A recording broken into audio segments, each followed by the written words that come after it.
नमस्कार, स्वागत है आप सभी का। मैं हूं गीतू चौहान। सुबह के 9 बज रहे हैं और अब वक्त हो चला है एजेंडा एट 9 का। एजेंडा एट 9 में आज हम बात करेंगे केंद्रीय गृह मंत्री अमित शाह के असम दौरे की। दरअसल अमित शाह असम दौरे पर हैं। कल उन्होंने असम पुलिस की 10वीं बटालियन के नए कैंपस का शिलान्यास किया और एक सभा को संबोधित करते हुए कहा कि नक्सल मुक्त भारत की तरह घुसपैठियों से भी मुक्ति संभव है। यानी असम की धरती से गृह मंत्री ने एक तरह से सीधे तौर पर घुसपैठियों को चेतावनी दी और उनकी घुसपैठ को भारत के लिए खतरा बताया। गृह मंत्री शाह के इस बयान के मायने क्या है, इस पर हम आए और ऐसे में समझिए कि इससे पहले उन्होंने क्या कुछ कहा है उसे सुनते हैं, उसके बाद आपको समझाते हैं इस बयान के मायने क्या है। एक 5 साल के लिए फिर से कमल फूल की सरकार बनाइए।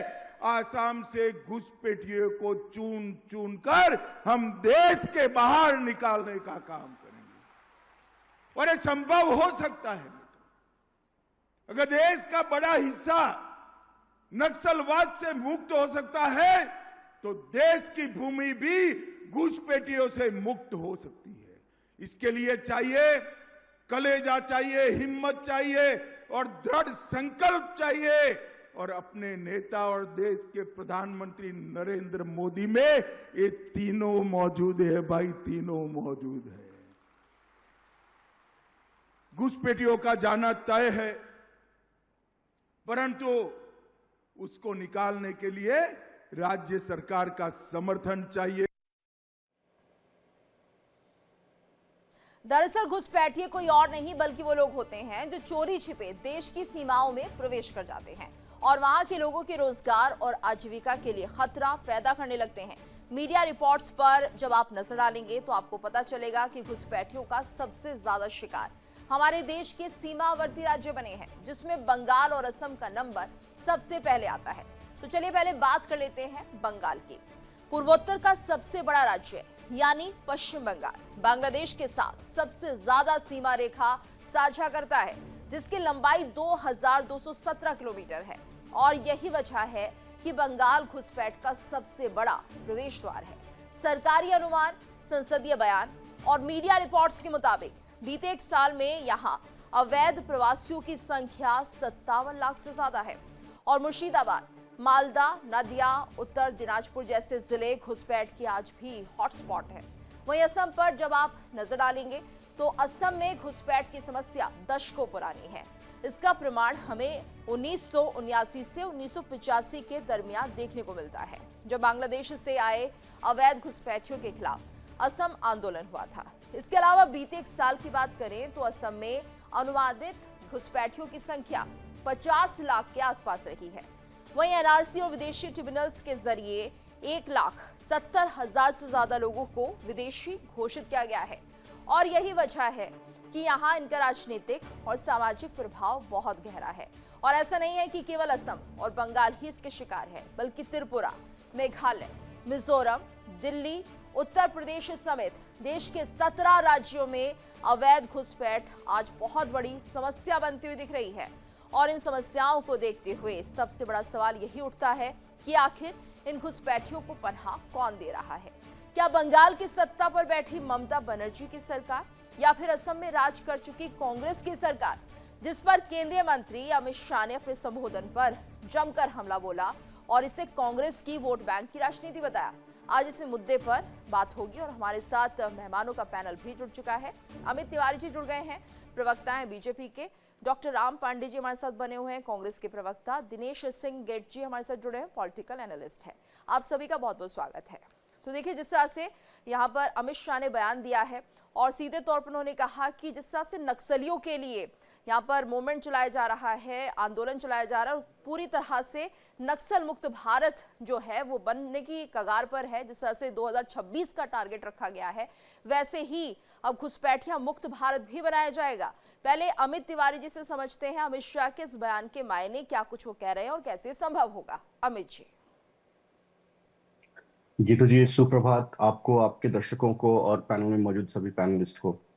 देखिए, जिस तरीके से अमित शाह जी ने एक संकल्प देश के माध्यम से लिया था कि 2026 मार्च तक पूरे देश को नक्सल मुक्त करना है, और उस दिशा में बहुत ही बेहतरीन काम हुआ है। जब से पूरा का पूरा आप देखिए, साउदर्न बेल्ट से तेलंगाना वगैरह से निकलते हुए अगर आप जाएंगे, आंध्रा वगैरह से होते हुए जो पूरा रेड बेल्ट होता था, वहां पर या तो जितने भी नक्सली थे उन्होंने आत्मसमर्पण कर दिया है, इनके बड़े बड़े लीडर मारे जा चुके हैं, और भी जो है एक्शंस सीआरपीएफ और आर्मी के द्वारा लिए जा रहे हैं, ताकि इन सबको बिल्कुल ही एक तरीके से निष्क्रिय कर दिया जाए। तो उस दिशा में हम आगे बढ़ रहे हैं। डेट तारीख भी नजदीक आ रही है। और मैं आपको एक बात और बता दूं कि जब से भारतीय जनता पार्टी की सरकार बनी है, तब से हमारे कुछ मुद्दे हमारे लिए बहुत ही महत्वपूर्ण रहे हैं। जैसे कि जीरो टॉलरेंस की नीति करप्शन पर, क्राइम पर, नक्सल पर और आतंकवाद पर। इससे हम कहीं भी पीछे नहीं हटने वाले हैं। इस पर जहां भी ये चीजें होंगी उसको खत्म किया जाएगा वहीं पर। दूसरा, जीरो टॉलरेंस की नीति के साथ साथ हम बात करते हैं फ्यूचर रेडी इंफ्रास्ट्रक्चर पर भी। आपने देखा होगा पिछले महीनों में डिब्रूगढ़ में, फिर अभी हाल ही में आपने देखा मोरल में, किस तरीके से जो फ्यूचर रेडी इंफ्रास्ट्रक्चर रेडी हुआ। वहां पर रफेल, सुखोई और अन्य हेलीकॉप्टर्स भी वहां पर उतरे। उसके बाद एक डिजिटल ग्रिड भी बनाया जा रहा है पूरे के पूरे पूर्वोत्तर में, जहां पर कि हम 5G और 6G जो अपकमिंग टेक्नोलॉजी है उस पर काम कर रहे हैं। ब्रह्मपुत्रा पर आपने अंडर वाटर जी। टनल बन रहा है, जो कि अपने आप में पहला एक ऐसा इंफ्रास्ट्रक्चर है जो कि रेल और रोड दोनों को उसमें इंक्लूड किया गया है। तो future ready infrastructure, zero tolerance की नीति, आतंकवाद, नक्सलवाद, करप्शन और इन सब चीजों पर, और एक तरीके से जो प्रधानमंत्री मोदी जी का जो संकल्प है 2047 तक भारत को एक विकसित राष्ट्र बनाने के लिए, उसकी तरफ अब देश का युवा, जी। देश की सरकार चल पड़ी है। ठीक है। लेकिन अमित जी, और यहाँ पर एक बड़ी बात अमित शाह ये भी कहते हुए नजर आए कि जो घुसपैठिए देश में एंटर किए हैं, ये है कांग्रेस की सरकार, क्योंकि इसके पीछे जिस तरह से कांग्रेस की सरकार ने हमेशा मदद की है, वोट बैंक की रणनीति यहाँ पर हमेशा चलाई गई है, चाहे ममता बनर्जी का जिक्र हो, तो क्या माना जाए कि जो पूरी जिम्मेदारी है वो कांग्रेस और टीएमसी की है? देखिए, जहां जहां पर इनकी सरकारें हैं वहां वहां पर गड़बड़ी तो हो रही है गीतू जी। अगर मैं कहूं तो बंगाल में देखिए टीएमसी की सरकार है। इससे पहले असम में भी कांग्रेस की सरकार थी, लेकिन वहां पर जब से भारतीय जनता पार्टी की सरकार बनी है, हेमंता विश्व शर्मा जी की सरकार बनी है, वहां पर घुसपैठ रुक चुका है, क्योंकि वहां पर पूरे उस तरफ की बॉर्डर की फेंसिंग हो चुकी है। बंगाल में देखिए, बंगाल साझा करता है 4000 किलोमीटर का बॉर्डर बांग्लादेश के साथ, लेकिन 600 किलोमीटर का जो दायरा है उस पर ममता बनर्जी आज भी जगह नहीं दे रही है, जहां पर की फेंसिंग हो सके, आउटपोस्ट बनाए जा सके बीएसएफ के लिए, और वहां पर पूरा उस तरीके से निगरानी हो सके। 42 ऐसे जगह हैं, और ये मैं नहीं कह रहा हूं, ये रिकॉर्ड कहता है। 42 ऐसी जगह हैं जो चिन्हित किए ठीक गए है। हैं, सरकार को भेजे जा चुके हैं, लेटर लिखे जा चुके हैं दर्जनों बार, जी। कि हमें जमीन दीजिए, हम वहां पर आउटपोस्ट बनाएंगे, हम वहां पर फेंसिंग करेंगे, निगरानी करेंगे, और उस जगह को सिक्योर करेंगे। लेकिन ममता बनर्जी को पता नहीं कि इतना प्यार है बांग्लादेशियों से, रोहिंग्याओं से, ठीक कि है। उनको एक तरीके से उनको उनमें वोट बैंक दिखता है, चलिए, तो वो ठीक है। काम करते हैं। आसाम में ठीक भी है, जब हमारे कांग्रेस साथ की डॉक्टर राम पांडे जी भी जुड़े हैं, पहले उनका जवाब लेते हैं, फिर उसके बाद आपके पास लौटेंगे। डॉक्टर राम, आपसे भी हम समझना चाहेंगे सर कि जिस तरह से कांग्रेस सरकार को घुसपैठियों की एंट्री के लिए जिम्मेदार बताया जा रहा है, आप क्या मानते हैं वाकई क्या कांग्रेस का जब शासन था उस वक्त उनकी मंशा ऐसी रही थी कि सिर्फ वोट बैंक के लिए यहाँ पर घुसपैठियों की एंट्री की गई? देखिए, सबसे बड़ी बात यह है कि जो देश के मुद्दे जो हैं वो रोजगार है, व्यापार है, शिक्षा है, स्वास्थ्य है, इंफ्रास्ट्रक्चर है। तो भारतीय जनता पार्टी ने इस क्षेत्र में पिछले 12 साल से कुछ किया नहीं है। असम में 10 साल से कुछ किया नहीं है। भारतीय जनता पार्टी की जहां जहां सरकारें हैं वहां कुछ किया नहीं है। जब भी चुनाव आते हैं, बिहार में चुनाव थे तब भी घुसपैठिए समस्या थी। असम में 5 साल पहले चुनाव थे तब भी घुसपैठिए समस्या थी। असम में 10 साल पहले चुनाव थे तब भी घुसपैठिए समस्या थी। और सबसे बड़ी समस्या भारतीय जनता नहीं तो पार्टी राम की जी, आप नहीं असम में मानते घुसपैठिया बड़ी समस्या है देश के लिए? जी जी है ना। आप सारे घुसपैठिए तो बीजेपी में चले गए ना। हेमंत बिस्वा शर्मा स्वयं ही घुसपैठी हैं बीजेपी में। और हेमंत बिस्वा शर्मा को भारतीय जनता पार्टी ने कहा था कि ये तो भ्रष्टाचार का पोस्टर बॉय है।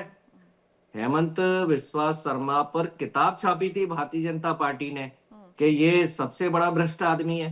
अब आप बताइए, जिसको आप भ्रष्टाचारी बताते हैं उसी से आप घुसपैठ रोकने की बात कर रहे हैं। और घुसपैठ ये रोकने का काम किसका है? बीएसएफ का। देश की बीएसएफ नहीं किसके तो जब अंडर में आपकी है? सरकार थी, अमित कांग्रेस शाह की सरकार थी, क्या उस वक्त बीएसएफ इस जिम्मेदारी को निभा रही थी? आप जिस तरह से आरोप लगा रहे हैं कि बीएसएफ का काम है, तो लेकिन जब भी कांग्रेस का शासन रहा है, क्या उस वक्त ये काम नहीं हो रहा था? देखिए, आरोप तो इन्होंने संसद के अंदर लगा दिया कि संसद में प्रधानमंत्री सुरक्षित नहीं है। तो क्या आपको लगता है कि नहीं तो संसद घुसपैठिया के समस्या अंदर है कि नहीं, बस प्रधानमंत्री? ये बताइए राम जी, घुसपैठिया देश में बड़ी समस्या है कि नहीं है? घुसपैठिया भारतीय जनता पार्टी और आरएसएस है जो आजादी के आप विरोधी बात थे। को घुमा ये रहे हैं कब्जा राम करके जी। देश में बैठे हैं। राम जी बात को घुमाइए मत।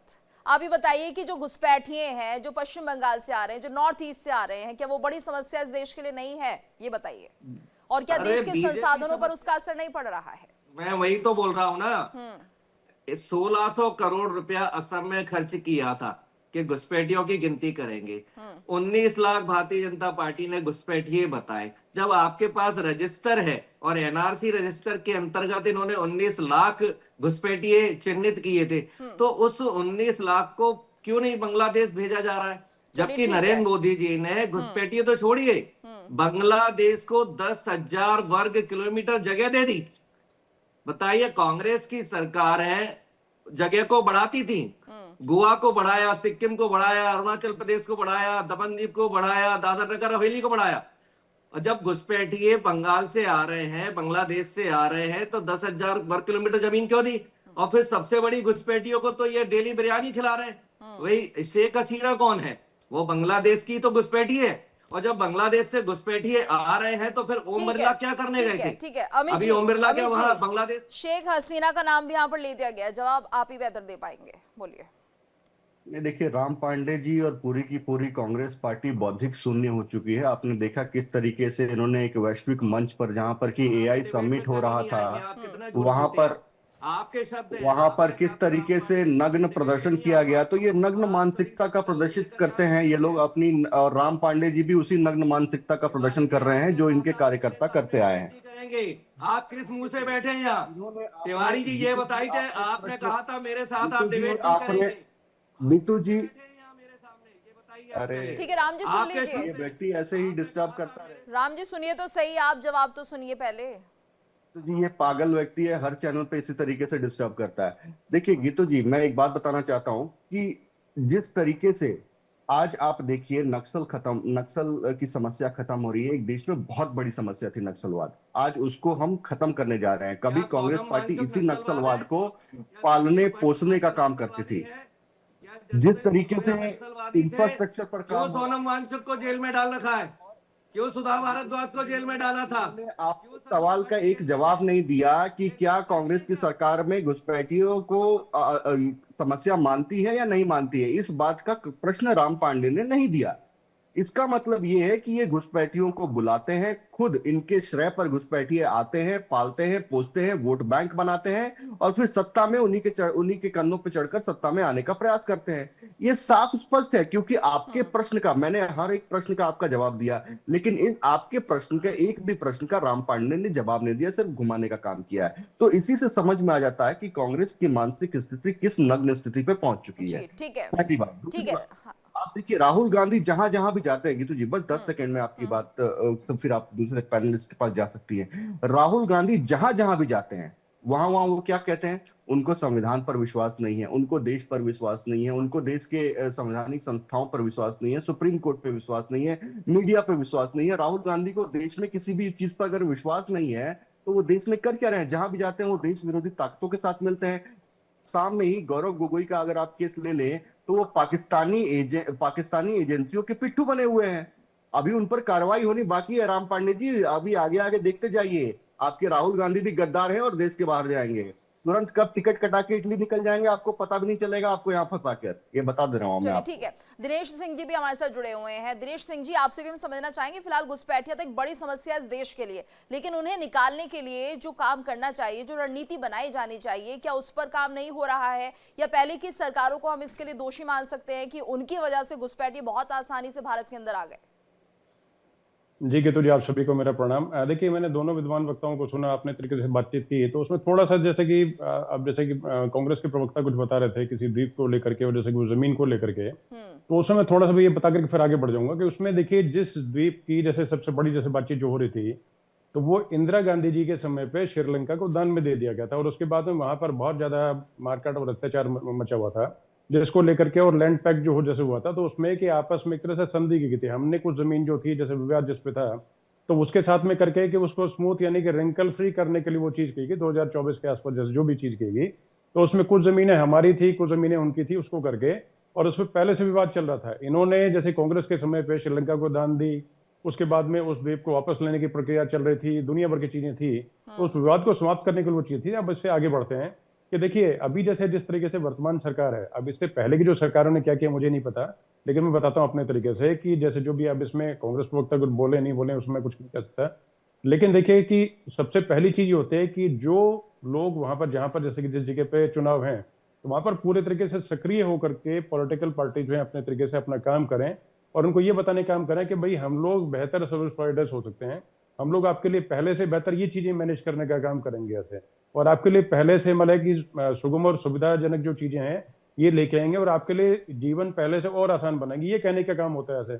अब उसी मतलब की श्रृंखला में जैसे कि इससे पहले नितिन नवीन जो राष्ट्रीय अध्यक्ष हैं भाजपा के, वो वहां पर गए, और उन्होंने पूरे तरीके से अपने जो बूथ कार्यकर्ता हैं उनको मतलब कि पूरे तरीके जैसे कि एक्टिवेट किया, और करने का बताया कि कम से कम हर बूथ पर 50% जो वोट्स हैं उनको सुनिश्चित करने का काम करो पार्टी के उसमें जो है वो लक्ष्य करने का।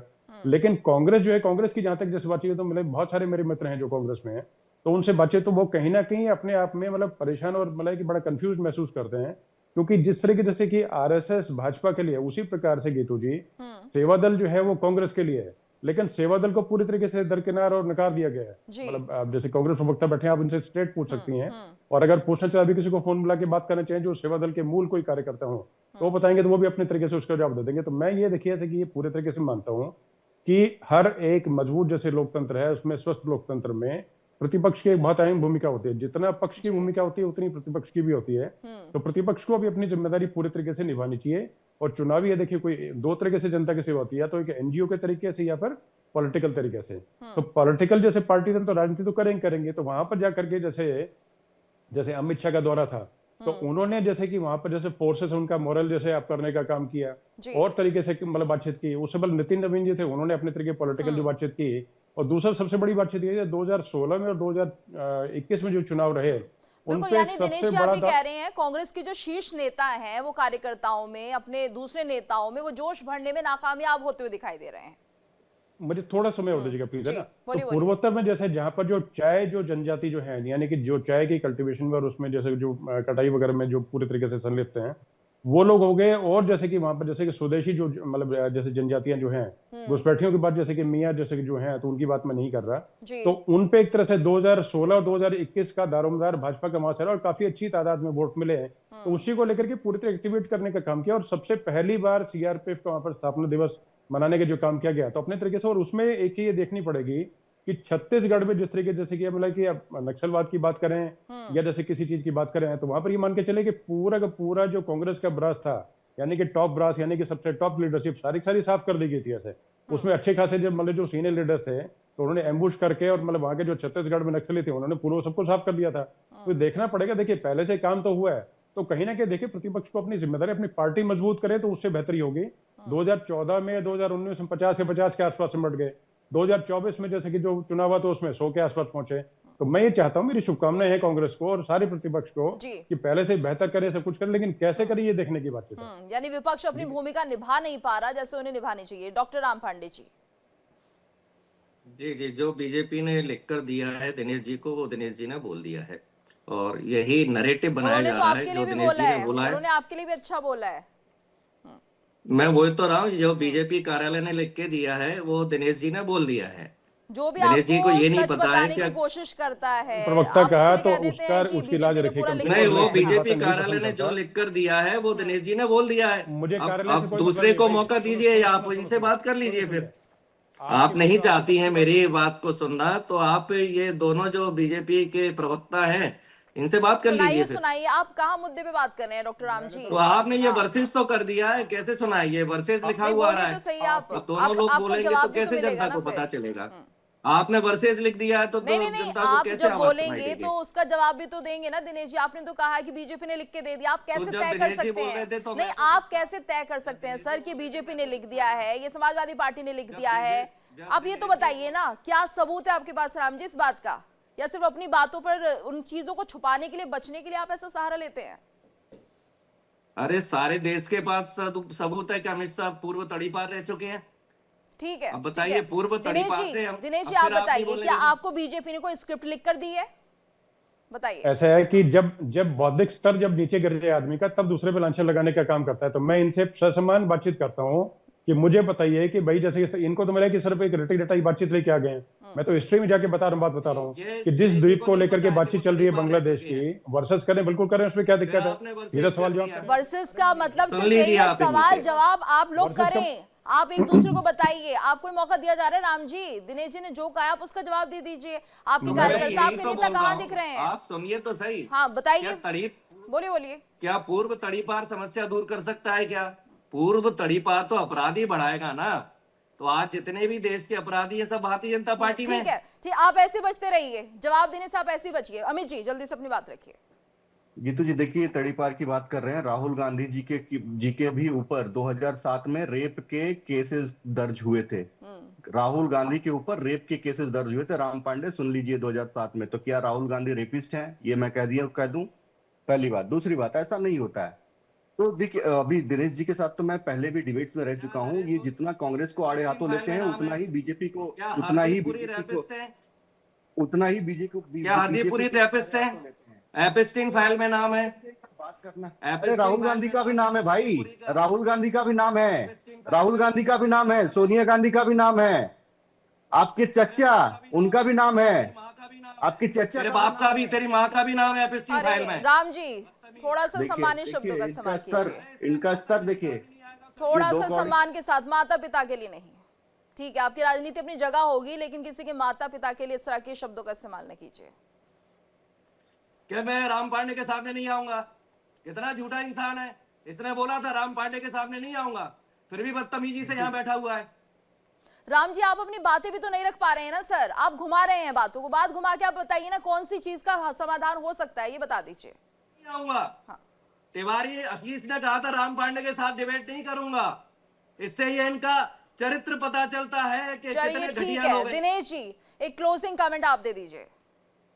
मेरे साथ कांग्रेस प्रवक्ता, भाजपा प्रवक्ता, कोई भी कहीं के प्रवक्ता जितना डिबेट करना चाहिए उतना करिए, और तार्किक चीजों के साथ में जितनी बातचीत करना है तो पांडे जी का पूरा सम्मान है। मैं देखिए आपसे मतलब स्ट्रेट क्वेश्चन करता हूं कि जो द्वीप जिसकी बातचीत चल रही थी, जो कंट्रोवर्शियल जो था, तो क्या भाजपा ने दान में दिया था या कांग्रेस ने, इंदिरा गांधी जी ने दान में दिया था? ये देखने की बातचीत है। और उसको अगर सॉर्ट आउट करने के लिए कुछ जमीनें हमारी उनकी तरफ थी और कुछ उनकी हमारी तरफ थी, उसको लेकर के अगर चीजें की गई और उसमें भी आगे जाकर के चीजें अगर बेहतरी के लिए अगर हो रही हैं, तो उसमें क्या दिक्कत है? दूसरी बात, जैसे कि किसी भी चीज को जैसे करें तो कृपा करके देखिए, डिबेट में जब आते हैं तो उस समय का सदुपयोग हमेशा करना चाहिए। जैसे मैंने कोई बात अगर गलत बोली तो आप काउंटर बिल्कुल। करिए ना, आराम से अपने बौद्धिक तर्कों के साथ काउंटर करिए। और मैं पूरी तरीके फिर बता रहा हूँ कि आप लोगों ने पार्टी के इंटरनल जो आपकी जो कहानी जो है उसको खराब कर रखा है, जिससे कि आपको जगह जगह पे हर जगह हार मिल रही है। तो आपको ये देखना पड़ेगा कि आपकी पार्टी कैसे मजबूत हो। राहुल गांधी जी देखें, पार्टी के अन्य शीर्ष नेता हैं वो देखें, बिल्कुल। वो और चीज देखने डिबेट का। पर दूसरा आकर जैसे भी राम जी देखिए, बातों को घुमा रहे हैं आप। आपकी पार्टी क्या काम कर रही है, विपक्ष के तौर पर आपकी क्या जिम्मेदारी है, वो तो बताइए। घेरिए ना सत्ता पक्ष को, घेरिए सरकार को, लेकिन सिर्फ सवाल उठाकर उनके जवाब न लेना, सदन से वॉकआउट कर जाना, ऐसे कैसे आप सत्ता पक्ष को घेर पाएंगे? आप अपनी एक अच्छी भूमिका निभाइए ना, तभी तो ये माने कि हाँ आप भी बुद्धिजीवी और आप भी एक समझ रखते हैं देश को किस तरह से आगे बढ़ाया जाएगा, क्या कमियां हैं, उन्हें कैसे आप बताएंगे सत्ता पक्ष को। चलिए ठीक है, समय इतना ही है। धन्यवाद करना चाहेंगे आप सभी का हमारे साथ इस चर्चा में जुड़ने के लिए। और इसी के साथ हमारी इस खास पेशकश में इतना ही। रुकेंगे एक छोटे से ब्रेक के लिए, लेकिन इंडिया डेली अब आपके स्मार्ट टीवी पर भी मौजूद है। इंडिया डेली 24/7 अब इन सभी प्लेटफॉर्म पर लाइव देखिए।